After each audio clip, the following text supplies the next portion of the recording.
Maya Rodriguez looked through her binoculars at the thick green forest below. The moon, called Kepler 442c, stretched out in all directions, covered in tall trees that reminded her of Earth's redwoods. She had been studying alien life for 10 years, but this place felt different. The air here was clean and fresh, and strange bird-like creatures flew between the giant trees. "See anything interesting down there, Maya?" Commander Jake Sullivan asked as he walked up behind her. His voice was calm, but Maya could hear the excitement underneath. They were the first humans to ever land on this moon. "The forest is alive with movement," Maya said, pointing toward a clearing far below their ship. "I can see large shapes moving between the trees. They look too big to be normal animals." The ship called New Horizon had landed 3 days ago. Maya led the team of scientists who studied alien life. She had dreamed of this moment since she was a little girl watching space documentaries. Now she was here, on an alien world, about to meet creatures that no human had ever seen. Lisa Chen, their best pilot, was getting ready to take a small scout ship down to the forest. She checked her equipment one more time and smiled at Maya. "Want me to get some close-up pictures of those big creatures you spotted?" Maya nodded. "Just be careful. We don't know how they react to strangers." Lisa climbed into her small flying pod. It was designed to move quietly through the air and take pictures without disturbing wildlife. Maya watched from the main ship as Lisa flew down toward the forest. Everything seemed to be going perfectly. Then something went wrong. Maya saw Lisa's pod suddenly spin out of control. It crashed through the tree branches and disappeared into the thick forest. The radio crackled with Lisa's voice, but the words were hard to understand. "Emergency team, get ready," Commander Sullivan shouted. "Lisa's down." Alex Morgan, the security chief, grabbed his equipment and ran toward the rescue ship. He was a big man with kind eyes, but Maya knew he could be tough when needed. "Maya, you're coming with us. If we find alien life, we'll need your expertise." Carlos Ramirez, their engineer, fired up the rescue ship's engines. Within minutes, they were flying toward the crash site. Maya's heart pounded as she watched the trees rush past below them. They found Lisa's pod stuck between two massive tree trunks. Lisa was okay, just shaken up and with a small cut on her forehead. But as they helped her out of the damaged pod, Maya heard something that made her freeze. A deep rumbling sound came from the forest around them.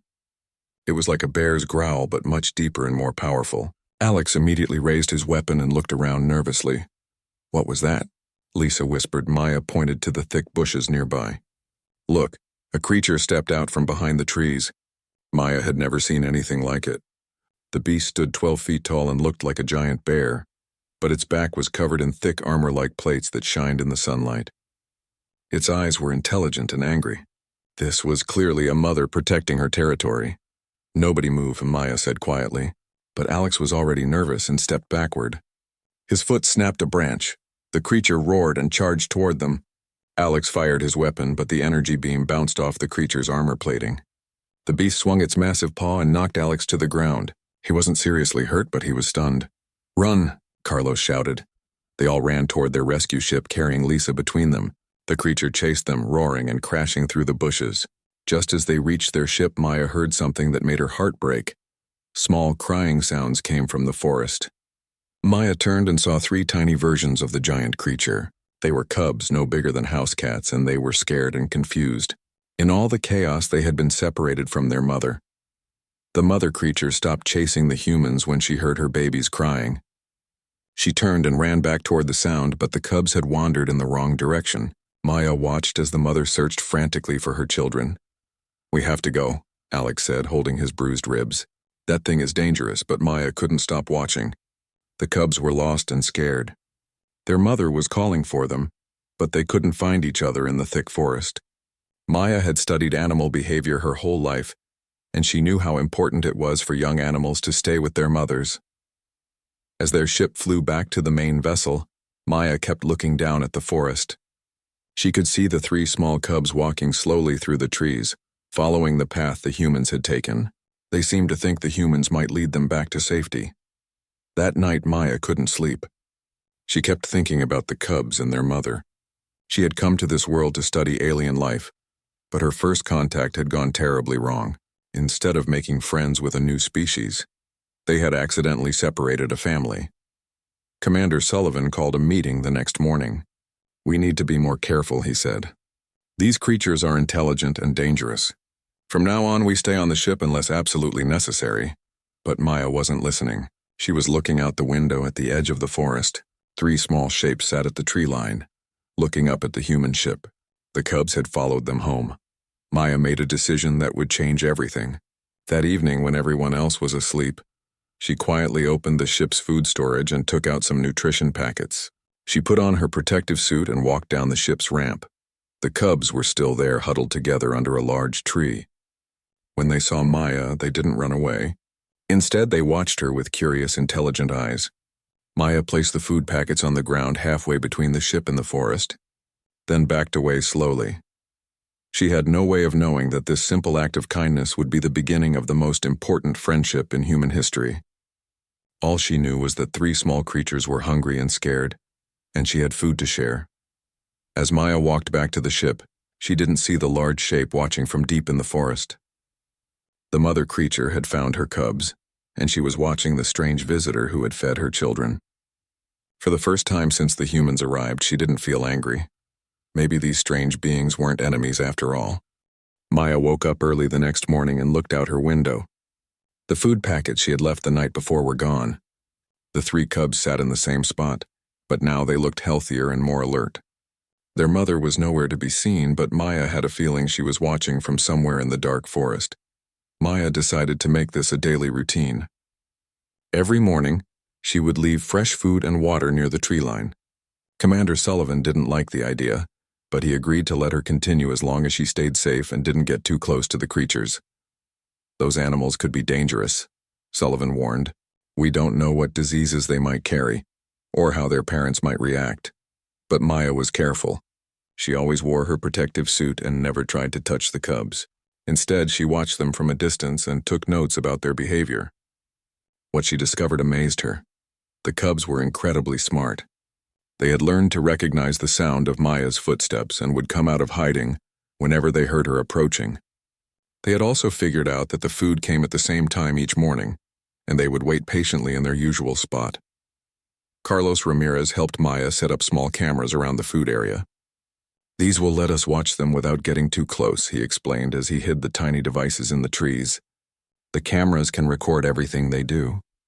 Dr. Peter Walsh, their language expert, became very interested in the recordings.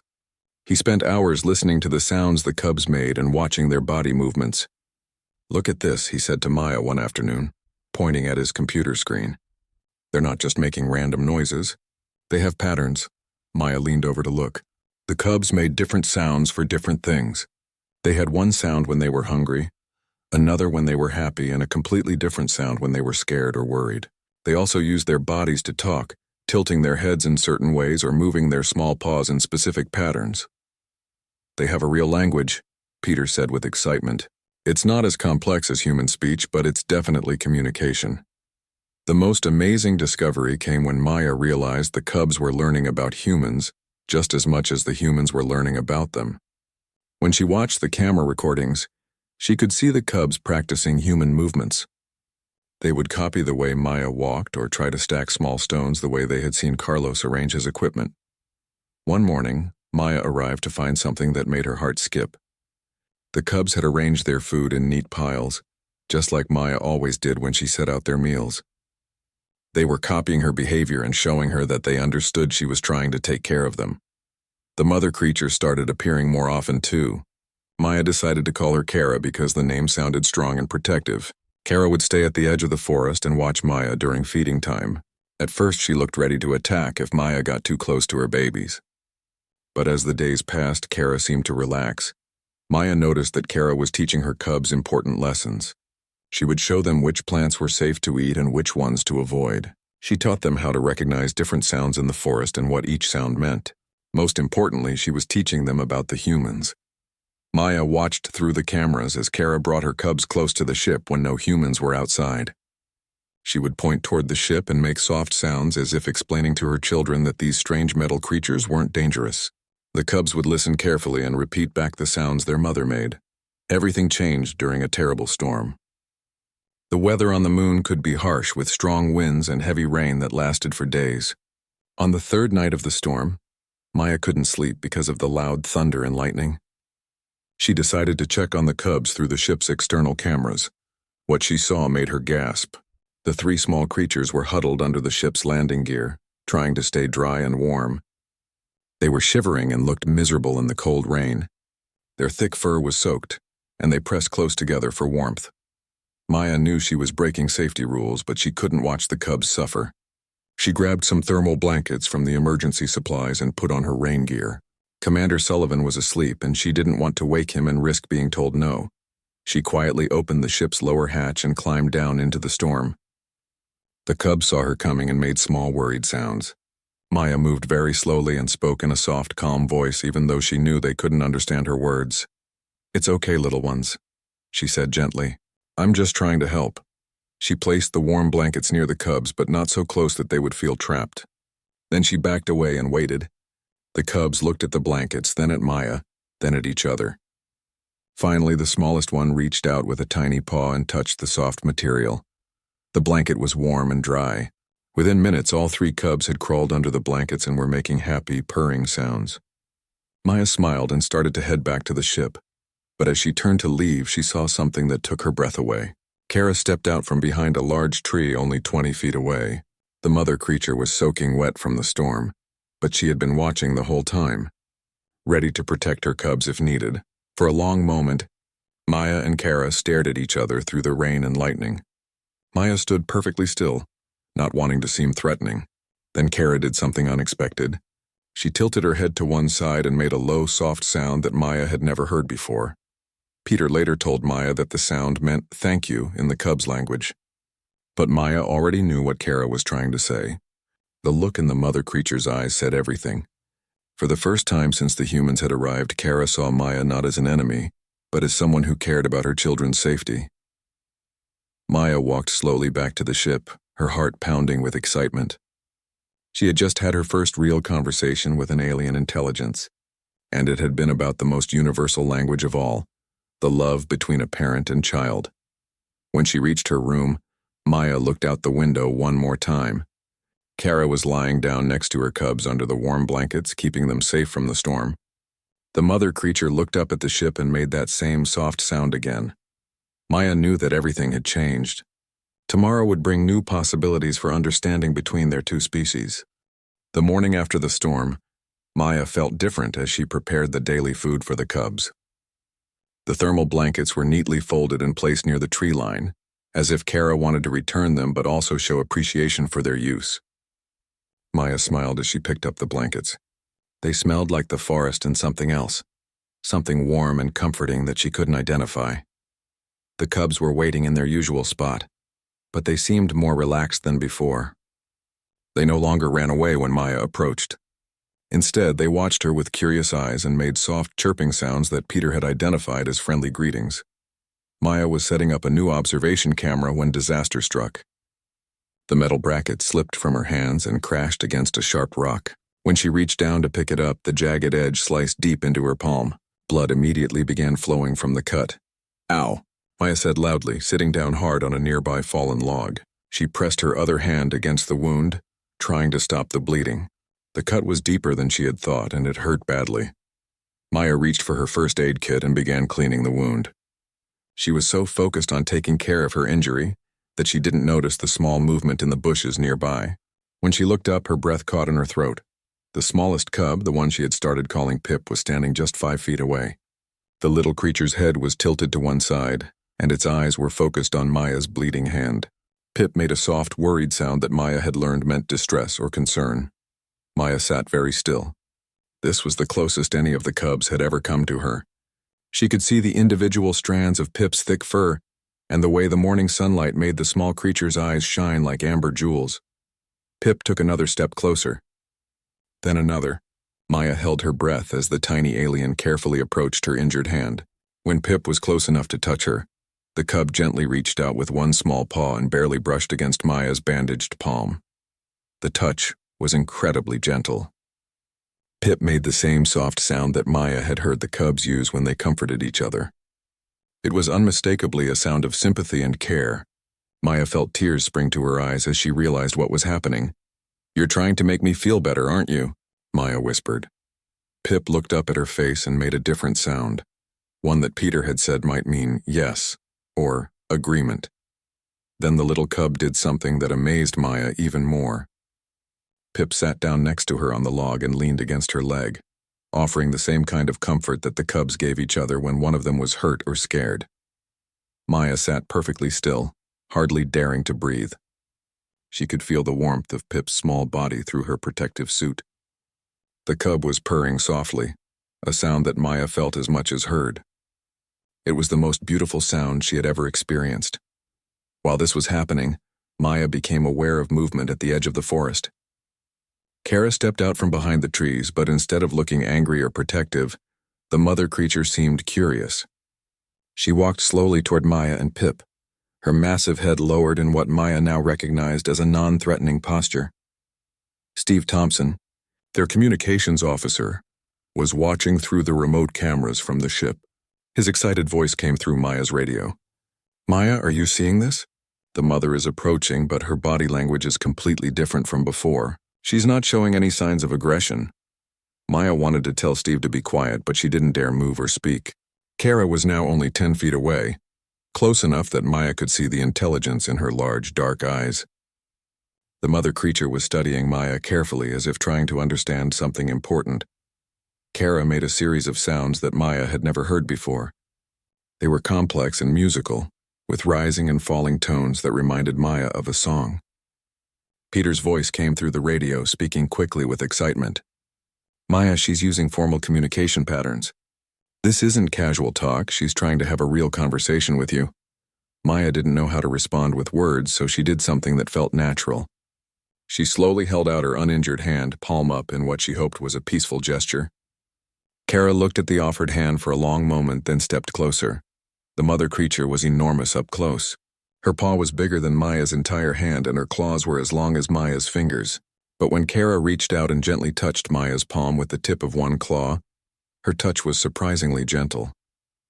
Maya felt a connection that went beyond words or species. In that moment, she understood that Kara was saying thank you, not just for the food and blankets, but for treating her cubs with kindness and respect. Maya was also saying something important without words, that she wanted to be friends, not enemies.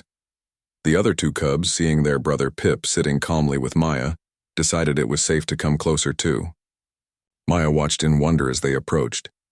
The middle cub, who Maya called B, sniffed curiously at Maya's equipment. The largest cub, Max, seemed fascinated by Maya's hair, which was visible through her helmet's clear face shield. For almost an hour, Maya sat surrounded by the alien family. Pip stayed pressed against her side, occasionally making soft comfort sounds when he thought her hand might still hurt. B explored Maya's boots and backpack, learning about human tools and materials.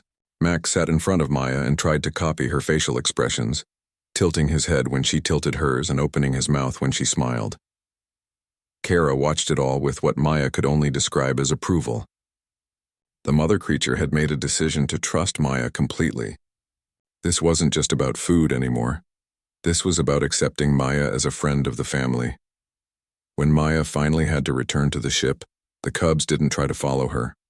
Instead, they sat with their mother and watched as Maya slowly walked away. Just before Maya reached the ship's ramp, she heard Kara make that soft thank you sound again.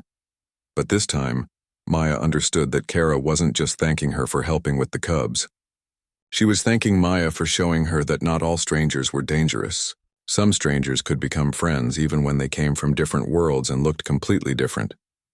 That evening, as Maya cleaned and bandaged her cut properly in the ship's medical bay, she thought about what had happened.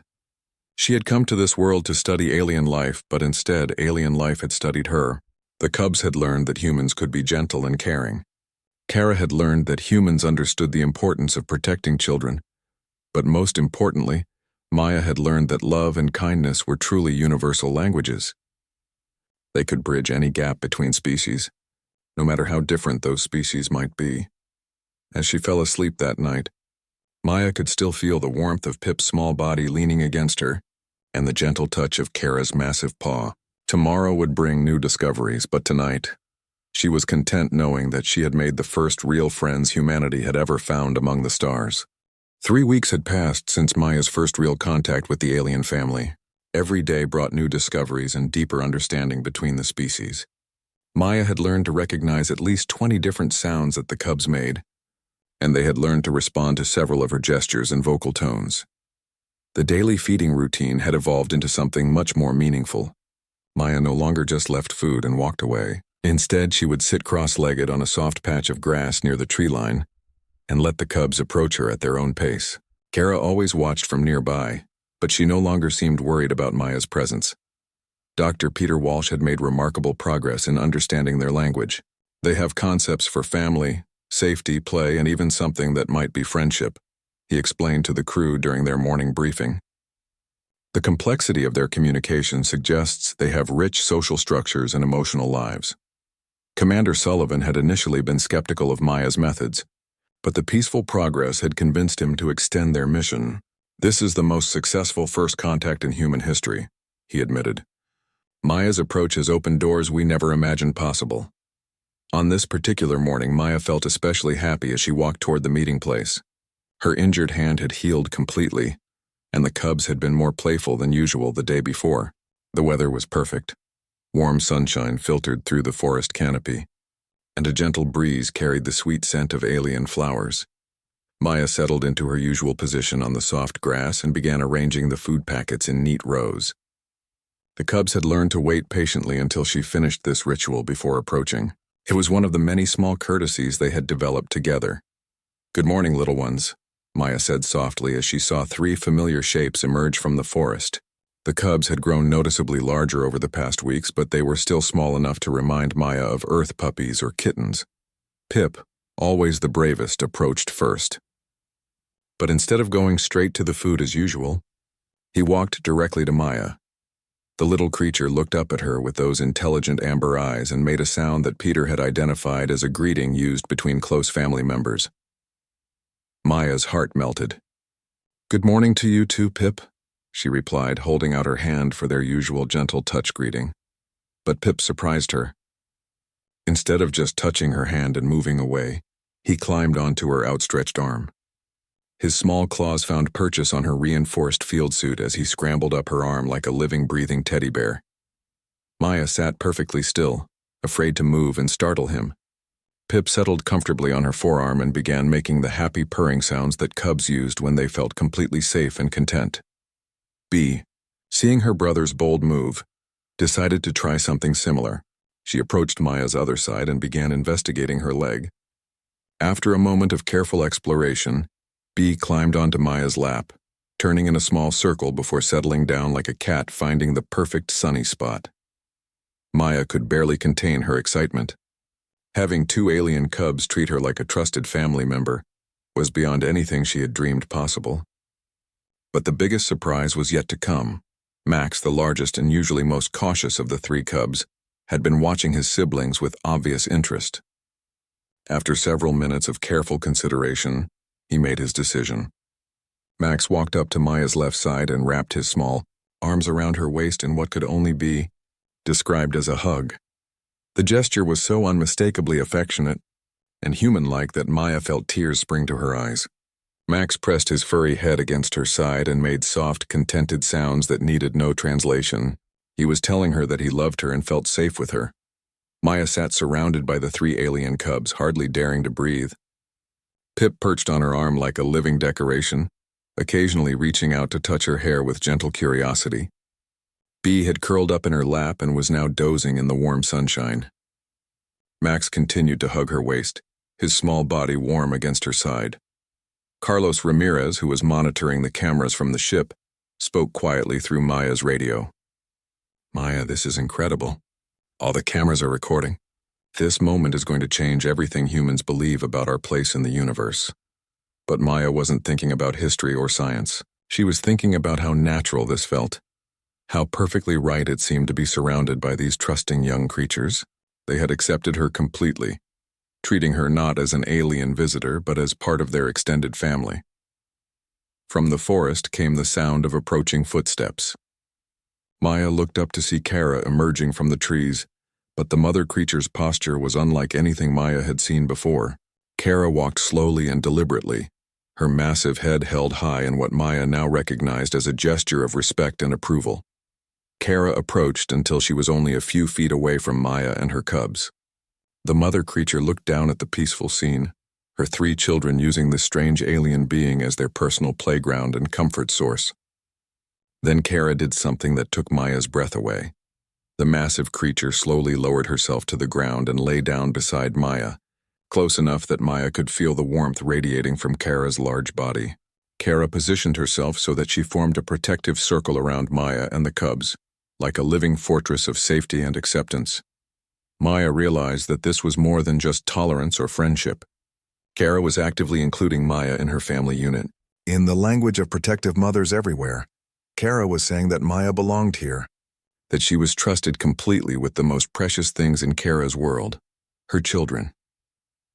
Steve Thompson's excited voice came through the radio. Maya, we're detecting other movement in the forest. I think more adults are coming to see what's happening. Maya looked toward the tree line and saw several large shapes moving between the trees. Other adult creatures were gathering to witness this unprecedented moment. Word had apparently spread through their community that something remarkable was happening, but Maya wasn't nervous about the audience. She felt perfectly safe surrounded by Kara's protective presence and the trusting cubs. This was exactly where she belonged, bridging the gap between species through the universal language of love and care for the young. As more adult creatures emerged from the forest to observe, Maya noticed that none of them showed signs of aggression or fear. Instead, they seemed curious and even approving. Kara made several soft sounds toward her community, and Maya had the distinct impression that the mother creature was explaining to the others about this strange but wonderful new friend. The sun climbed higher in the sky as Maya sat in the center of what had become an interspecies family gathering. The cubs dozed and played around her, completely comfortable and secure. Kara remained close by, a gentle giant guardian watching over everyone. The other adults settled at a respectful distance, observing this historic moment with intelligent interest. Maya knew that this single morning had changed the course of human-alien relations forever. But more than that, it had changed her own understanding of what family really meant. Family wasn't just about shared genetics or even shared species. Family was about love, trust, protection, and acceptance. As Pip stretched in his sleep and Bee purred softly in her lap, Maya realized that she had found her place in the universe. She belonged right here, surrounded by beings who had chosen to love her despite all their differences. The cubs had climbed her arms, claimed her lap, and wrapped her in their embraces. In doing so, they had also climbed into her heart and claimed a permanent place there. The beast that had once viewed humans as invaders now saw them as extended family. Trust, Maya realized, was the most powerful force in any universe. 6 months had passed since the cubs first climbed Maya's arms, and the forest clearing had been transformed into something magical. What started as a simple feeding area had become the galaxy's first interspecies cultural center. Human equipment sat alongside alien-made tools, creating a unique blend of 2 different civilizations, learning to work together. Maya arrived at the clearing each morning to find not just Kara and her 3 cubs, but often a dozen or more alien families. The creatures had built their own community around the human landing site, creating what Dr. Peter Walsh called the most successful diplomatic settlement in known history. The cubs, now much larger but still playful, had become Maya's constant companions and unofficial translators. Pip had developed an amazing ability to understand human gestures and could communicate simple concepts between Maya and other adult aliens. Bee had become fascinated with human technology and spent hours watching Carlos Ramirez work on equipment repairs. Max had appointed himself as Maya's personal guardian, always staying close to make sure she was safe during meetings with new alien families. Commander Sullivan had long since abandoned any thought of leaving this remarkable world. "We're not just explorers anymore," he told Maya during one of their evening briefings. "We're ambassadors to an entire civilization. That we're only beginning to understand." The breakthrough in communication had come when Dr. Walsh realized that the aliens had a written language as well as spoken words. They used patterns scratched into tree bark and arrangements of stones to leave messages for each other. Once the humans understood this system, real conversations became possible.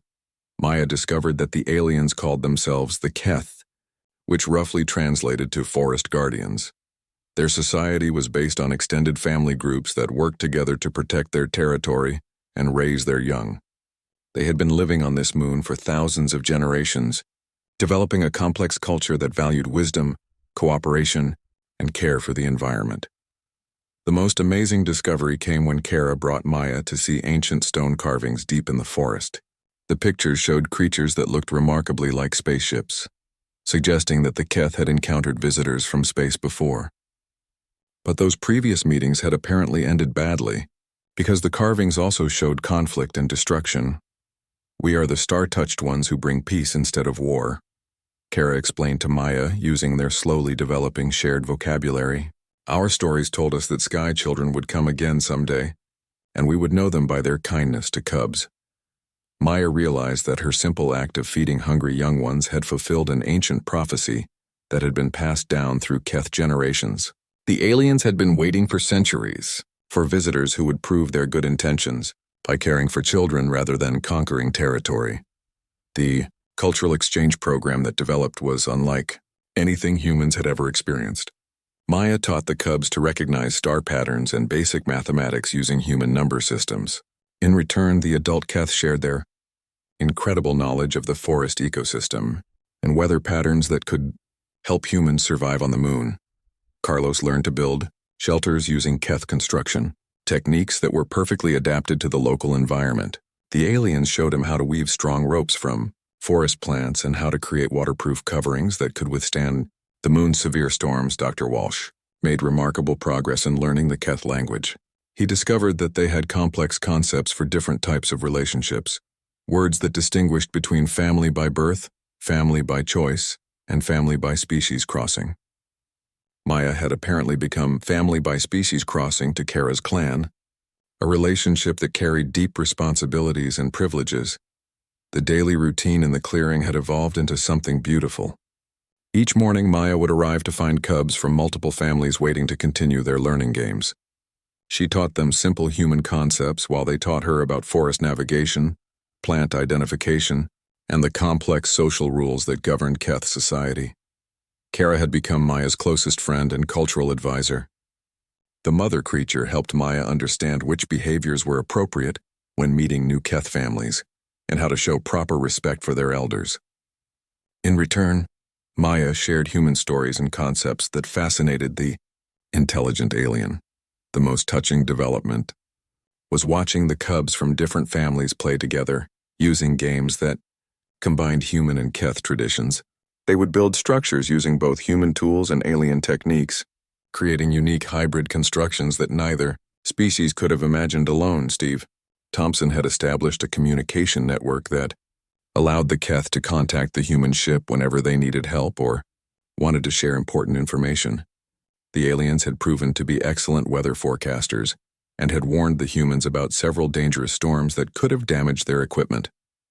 One evening, as Maya sat in the clearing surrounded by sleeping cubs from 5 different families, Kara approached with something special.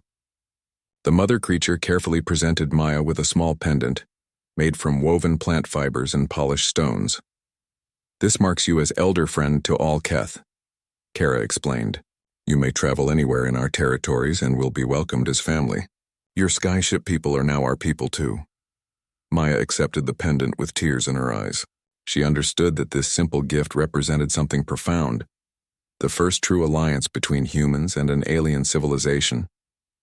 It had all started with 3 hungry cubs and a woman who couldn't bear to see children suffer.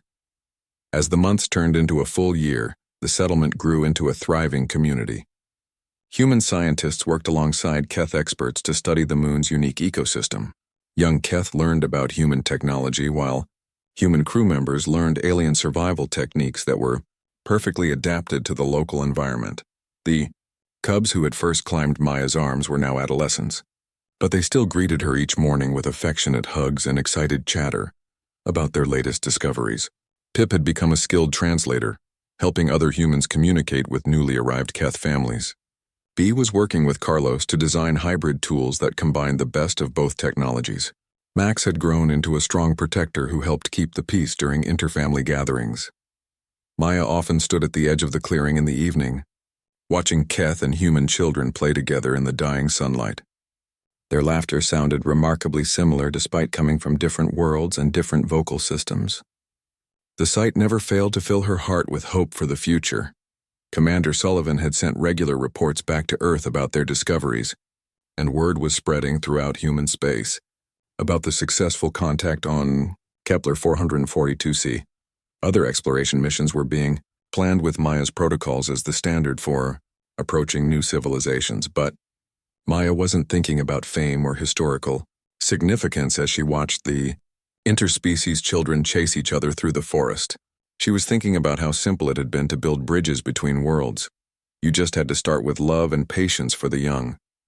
The beast had finally trusted, and in doing so, had taught humanity that the galaxy was full of potential friends waiting to be discovered. All they needed was someone willing to offer food to hungry cubs and warmth to creatures caught in storms. Maya smiled as Pip bounded over to show her a new flower he had found. Some discoveries, she realized, were worth more than all the scientific knowledge in the universe. The discovery that love truly was the universal language would guide humanity to the stars and beyond. The cubs had climbed her arms and claimed her heart. In return, they had given her a galaxy full of new family members, and the knowledge that no one ever had to explore the universe alone.